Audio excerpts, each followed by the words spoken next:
Hi friends, ఈరోజు మీ ముందుకి ఒక అద్భుతమైన వీరభద్రుడు మూవీ రివ్యూతో వచ్చాను. ఒక తండ్రి తన కూతురి ప్రాణాలు కాపాడుకోవడానికి ఎంతో కష్టపడి దాచుకున్న బంగారం తీసుకొని హైదరాబాద్కు వస్తాడు. ఆ బంగారం అమ్మి తన కూతురికి లివర్ ఆపరేషన్ చేయించాలనేదే అతని ఒక్కటే ఆశ. కానీ హైదరాబాద్ రైల్వే స్టేషన్లో దిగిన కొద్దిసేపటికే వారి జీవితాన్ని మార్చేసే ఘటన జరుగుతుంది.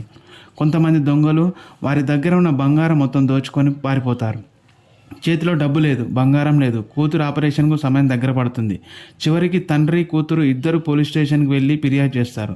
పోలీసులు వెంటనే దర్యాప్తు ప్రారంభించి ఆ దొంగలను పట్టుకుంటారు. బంగారాన్ని కూడా స్వాధీనం చేసుకుంటారు.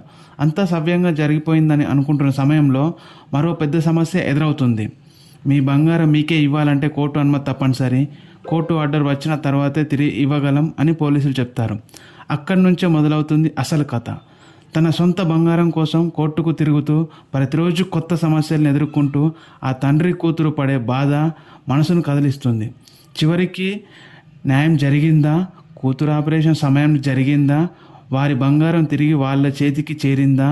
తెలుసుకోవాలంటే ఈ సినిమా మొత్తాన్ని తప్పకుండా చూడాల్సిందే. Thank you everyone.